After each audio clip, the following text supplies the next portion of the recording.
dari apa yang menjadi harapan, pemahaman. Harga-harga barang-barang kita ini, harga kobra, harga cengkih masih jatuh, harga pala hutan apalagi di Pulau Romang misalnya. Selamat sore pendengar, itulah dua topik yang mengisi dinamika Maluku sore ini yang dirangkaikan dengan sejumlah topik berita lainnya. Bersama saya Josoro, inilah dinamika Maluku sore edisi Jumat 26 Februari 2021.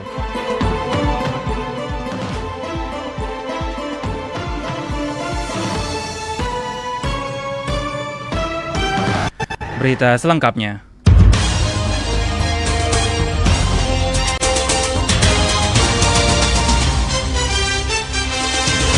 Kasus perdagangan senjata api ke Papua yang melibatkan 2 oknum polisi tidak mencoreng nama baik institusi polisi.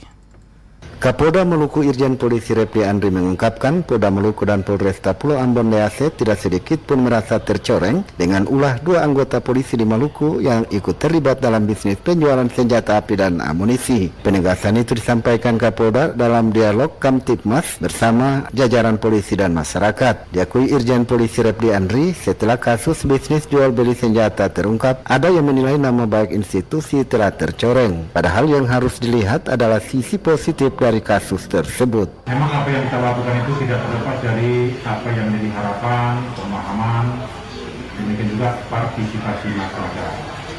Kita tugasnya secara formal ya, tugas kita kepolisian yang pertama bagaimana memelihara keamanan dan ketertiban. Kemudian bagaimana juga kita mengayomi, melindungi dan melayani. Selanjutnya kita melakukan penegakan hukum. Gitu. Kemudian bagaimana kita melakukan sesuatu itu? Sesuatu itu bisa kita lakukan dengan langkah-langkah dan cara-cara yang preventif. Kita memberikan pemahaman, kita memberikan pendidikan, kita menghimbau, merangkul, mengajak, mendorong, membimbing, dan lain sebagainya. Kemudian bisa juga kita lakukan dengan cara-cara preventif. Karena tindakan preventif itu lebih bagus memang daripada tindakan kuratif. Ya kan? Preventif is better than to cure, gitu. Mencegah itu lebih bagus daripada mengobati. Ditegaskan mantan Kakor Lantas Polri, ada sisi positif dari pengungkapan kasus perdagangan senjata yang melibatkan 2 oknum anggota polisi. Sisi positif tersebut adalah salah satunya adalah terbongkarnya bisnis senjata api dan amunisi kepada kelompok kriminal bersenjata KKB di Papua. Dengan melihat kasus tersebut dari sisi yang berbeda, Polda Maluku dan Polresta Pulau Ambon Lease tidak akan merasa tercoreng meski ada 2 oknum anggota yang terlibat dalam kasus tersebut. Abdullah Lerima melaporkan.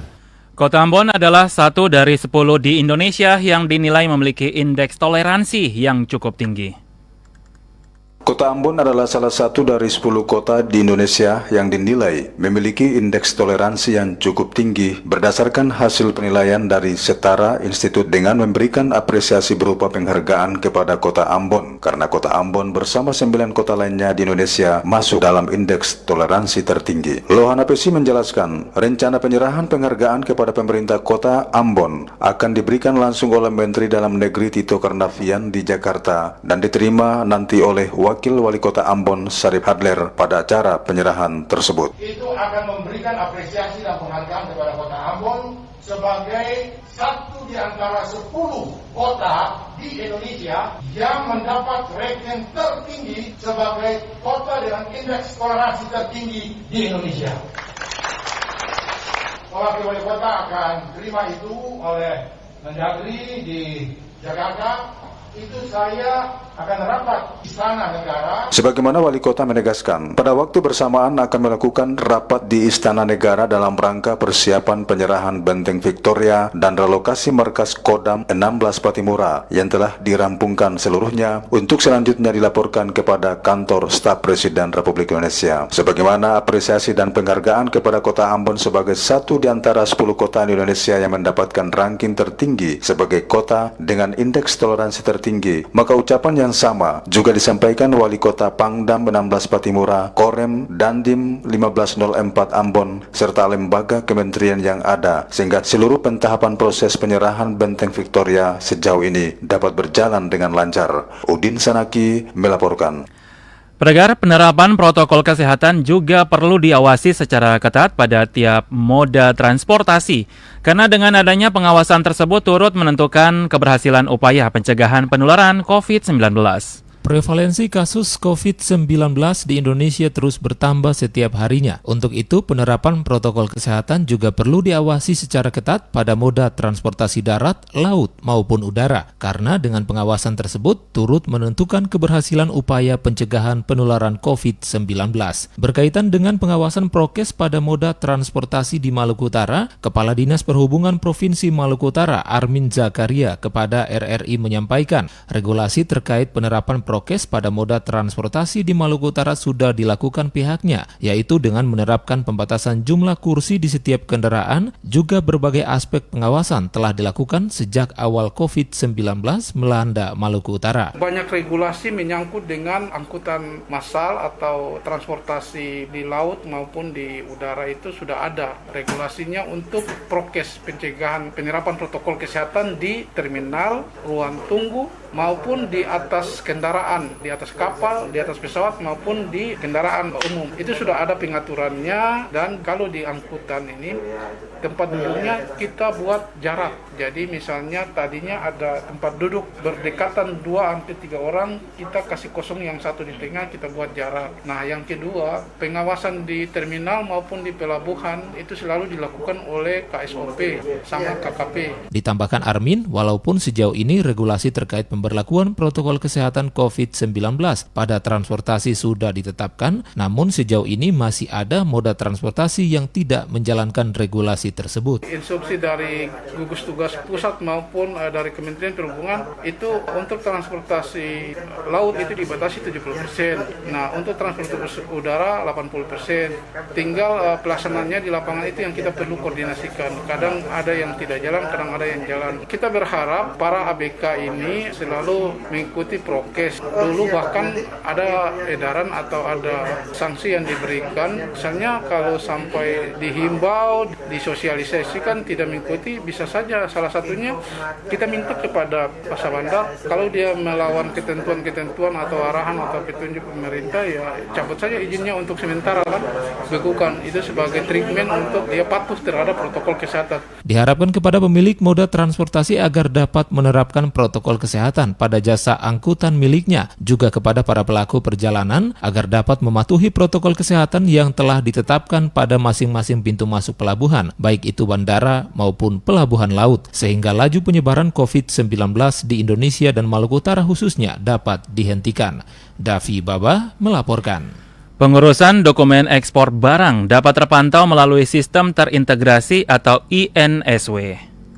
Kemudahan demi kemudahan diberikan kepada eksportir agar secara kontinu dapat melakukan ekspor barang ke berbagai negara tujuan.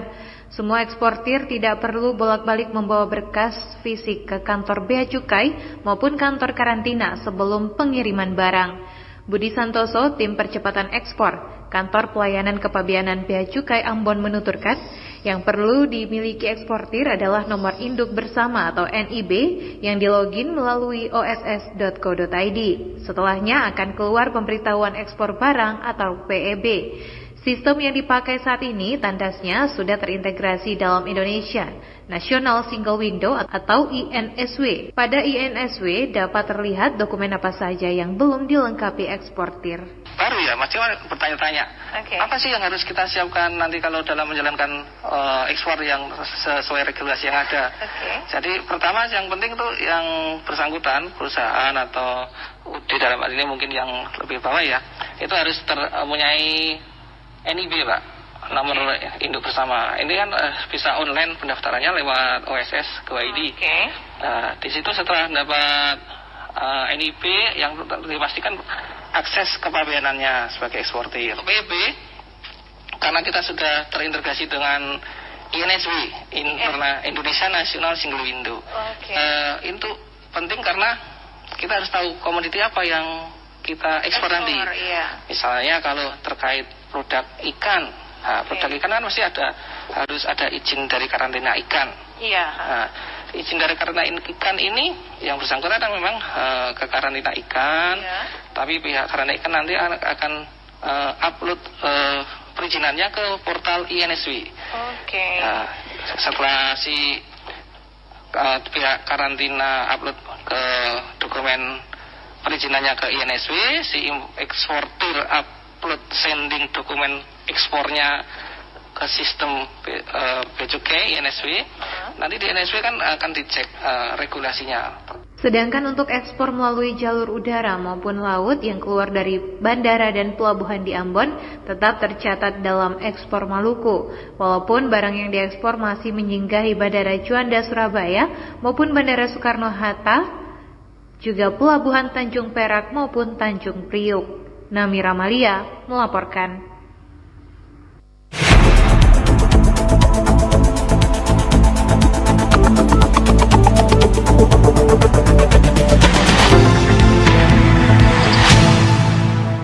Pendengar, kita ke berita selanjutnya.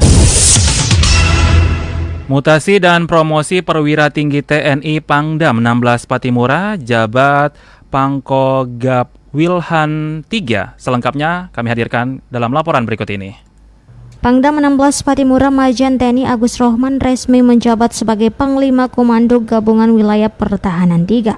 Penyerahan jabatan tersebut bersamaan dengan serah terima jabatan Komandan Detasemen Mabes TNI dan dipimpin langsung Panglima TNI Marsikal Hadi Cahyanto di Mabes TNI Jakarta pada Kamis 25 Februari 2021. Penyerahan jabatan tersebut berdasarkan surat keputusan Panglima, Majen TNI Agus Rohman menjabat sebagai Pangkogap Wilhan 3 dan Kolonel Oni Junianto menjabat sebagai Dandema Mabes TNI yang sebelumnya menjabat sebagai Wadansat Intel Badan Intelijen Strategis TNI. Kapendam 16 Patimura Kolonel Steviance Nuhujanan yang dihubungi membenarkan adanya mutasi jabatan tersebut dan Majen TNI Agus Rohman resmi menggantikan Letjen TNI Ganip Warsito yang saat ini menjabat sebagai Kasum TNI. Sesuai dengan penyampaian dari Kapendam, walaupun Majen TNI Agus Rohman sudah menjabat sebagai Pangkogap Wilhan 3, namun saat ini beliau masih menjabat sebagai Pangdam 16 Patimura. Selanjutnya, posisi Pangdam 16 Patimura yang ditinggalkan Majen TNI Agus Rohman akan ditempati oleh Majen TNI Jeffrey Rahawarin yang saat ini menjabat sebagai staf ahli bidang SDM dan teknologi Kemenko Polhukam. Lina Tehupuring melaporkan. Sementara itu, pendengar, Kementerian Kelautan Perikanan kucurkan triliunan rupiah untuk usaha budidaya di 3 lokasi masing-masing Kepulauan Tanimbar, Kabupaten Buru, dan Kabupaten Seram bagian Barat. Kementerian Kelautan Perikanan kucurkan triliunan rupiah untuk usaha budidaya di Maluku pada 3 lokasi masing-masing Kepulauan Tanimbar, Kabupaten Buru, dan Kabupaten Seram bagian Barat. Di Kabupaten Kepulauan Tanimbar, Kementerian menjadikannya sebagai kampung rumput laut. Sesuai studi yang dilakukan Dinas Kelautan Perikanan Maluku bersama Kabupaten KKT dan Kementerian, luas areal yang dapat dikembangkan mencapai 1.000 hektar dan menyerap 1.500 tenaga kerja, bahkan omset setiap tahun ditaksir mencapai 230 miliar rupiah lebih, khususnya untuk budidaya rumput laut.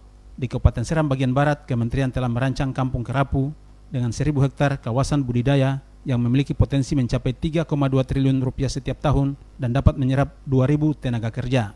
Sedangkan di Kabupaten Buru, KKP merancang pengembangan Shipment Estate seluas 5.000 hektar yang memiliki nilai produksi 11,25 triliun setiap tahun dan mampu menyerap 6.000 tenaga kerja. Menurut Kepala Bidang Budidaya Dinas Kelautan Perikanan Maluku Roy Iwamoni, Kementerian Kelautan Perikanan telah melakukan survei di 3 lokasi tersebut. Semua itu untuk mendukung Maluku sebagai lumbung ikan nasional selain bidang tangkap. KKP saat ini menggenjot pengembangan budidaya yang dinilai sangat berpeluang.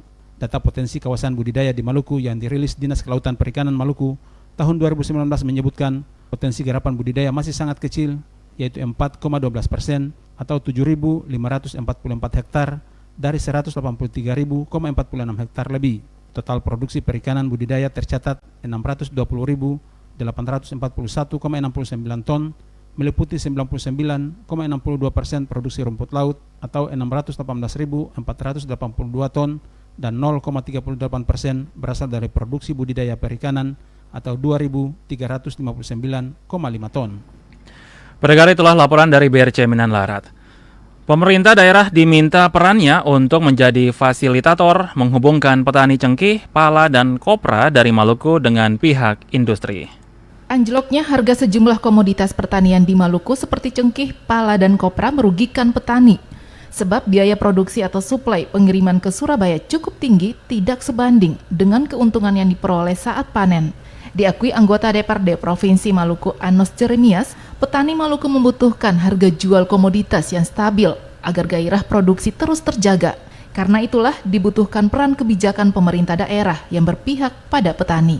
Apapun caranya, pemerintah wajib hadir di saat seperti ini agar menjadi fasilitator untuk menghubungkan petani dengan industri cengkih, pala, serta kopra, sehingga hasil perkebunan ini memiliki nilai jual. Harapan ke depan, hasil jual yang stabil memberikan dampak kesejahteraan petani cengkih, pala, dan kopra di Maluku. Harga-harga barang-barang kita ini, harga kopra, harga cengkih masih jatuh, harga pala hutan apalagi. Di Pulau Romang misalnya, di Pulau Romang itu yang masyarakat unggulkan di situ dulu itu kelapa, kopra dulu. Sekarang ini berbalik ke cengkih dan pala hutan. Tapi harganya miris. Kenapa harganya jatuh? Karena kita sebagai pemerintah yang mestinya ikut mencari pasar, kita tidak berjuang untuk mencari pasar bagi mereka. Kita coba berharap bagaimana para pengusaha itu datang membawa uang sampai di pulau, lalu mereka beli. Yang terjadi di sana, seringkali mereka datang membawa barang dan barter. Ini di zaman sekarang, barter ini pasti merugikan pihak rakyat. Sementara itu, pemantauan di lokasi transaksi hasil perkebunan Maluku di Jalan Setiabudi, kawasan Rijali, Kelurahan Batu Gajah, Kota Ambon. Para pengumpul menawarkan cengkih Rp63.000 per kilogram atau turun dari sebelumnya Rp65.000 per kilogram. Untuk biji pala bundar turun dari Rp80.000 menjadi Rp78.000 per kilogram. Fuli juga turun dari Rp250.000 menjadi Rp245.000 per kilogram. Saira Sangaji melaporkan.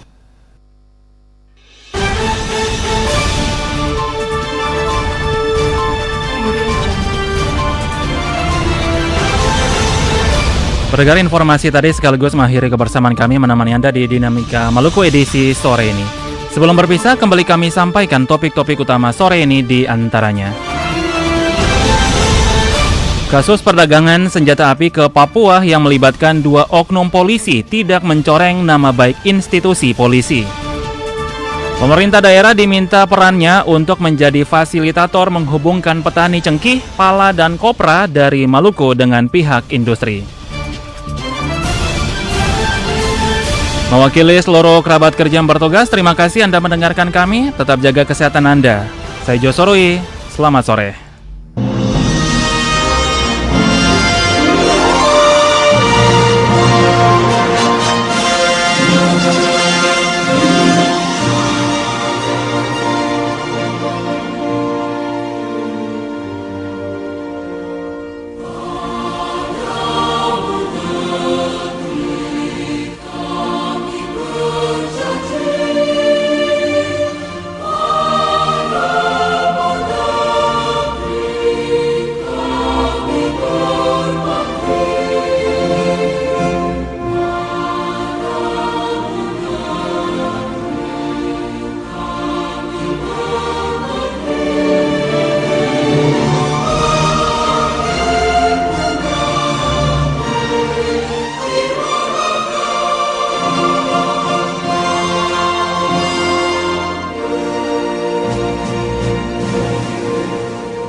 RRI, Radio Tangga Bencana COVID-19.